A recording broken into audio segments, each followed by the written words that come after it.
long wait is over. I'm very happy and proud to be able to present the most track-orientated GT car we ever developed to date, the new GT3 RS.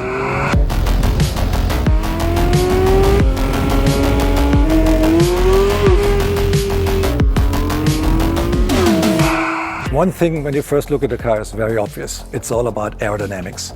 It looks very much like a race car, and it has aerodynamic values, downforce values that are double as much as we had from the predecessor. That means at 285 kilometers per hour, there's 860 kilos of downforce on the car. And even at 200 kilometers per hour, we have 410 kilograms. That is a lot, and that helps a lot on cornering speeds, especially in high-speed corners. And how did we achieve that? Active aerodynamics. A huge rear spoiler, 6 feet wide, higher up in cleaner air than ever before, and 2 modules hidden beneath the front lamps that have active diffusers that work in synchronicity with the rear flap that goes up and down to get maximum performance on track. And this car does not only feature a lot of aerodynamic components that we use in the GT3 R race car, we even stole a feature from Formula One, which is a drag reduction system that the pilot can activate via a button on the steering wheel to reduce drag and give the car the best performance out of the corners on the longer straights. Everything on the car has a function. If we start with these nostrils here on the front hood, they're there to guide the air that exits from the radiator, which is hot, to the sides of the car, to both sides of the car, and keep the air outward of the center section where the intake system of the car is located. The cooler the air, the more oxygen we have, the more power the car can produce. And we're doing this by these nostrils and these fins here on top of the roof, which have a slightly curved geometry to guide the airflow away from the center section. This radical aerodynamical concept is not only in the middle section of the car, it's on both sides of the car as well. The airstream enters here, and there's not a radiator anymore like on the predecessor. There is a module hidden beneath the headlamps that is electronically operated with 2 diffusers. So we guide the air through these diffusers, guide it on through the control arms and all the suspension parts here, which are shaped aerodynamically. So we have a profile on each control arm here that contributes to the downforce of the car big time. We have another 40 kilos of additional downforce solely by using this aerodynamically shaped control arms. If the air goes on, it gets ventilated through these vanes up above, which we know from the predecessor, which work a little bit more efficient even. And we use this section here, which is a little bit drawn to the inside, to exhale the air a little bit better out of the wheel wells. And for that, we had to construct a new door that is made of carbon fiber. These vanes here guide the air close to the body to prevent swirls that are causing back pressure. We don't want to have that. And then guide the air here through the side of the car into these intakes here, which are not used anymore for intake charge of the car, which are part of the aerodynamical concept to accelerate the air, guiding the air mostly and as flat as possible to the side of the car by using these vanes here.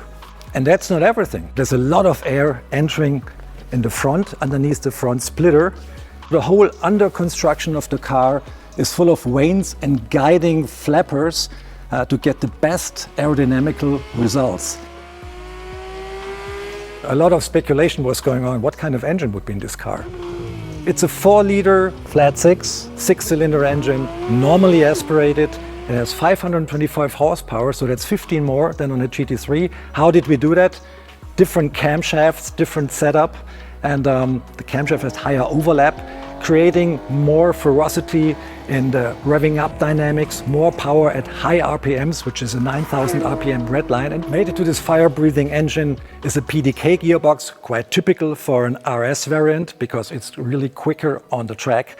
And this gearbox has a shorter final drive if you compare it to the GT3's unit to compensate the bigger wheels. 335 section tires, wider track, all ball-jointed multi-link rear axle, the newest generation of race dampers in this car, and this is neatly mated to the front end of the car, which has a 275 tire, a wider track than on the GT3 by 29 millimeters, and whole bespoke new wheel guiding components like the control arms or the wheel knuckles.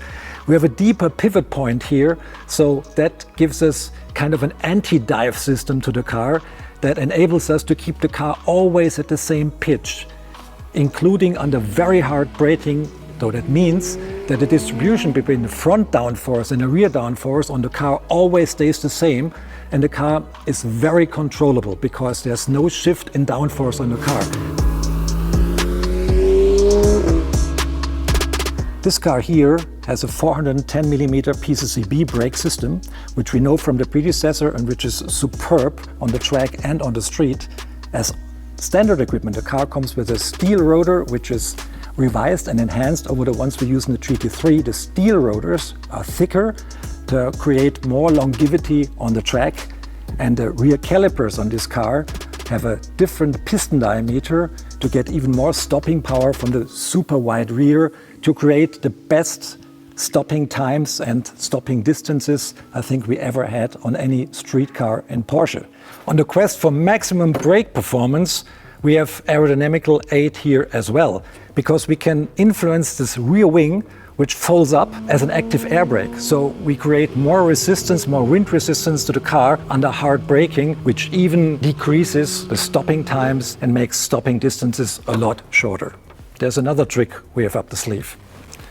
We can control compression and rebound of the dampers in the car. The driver can do it himself.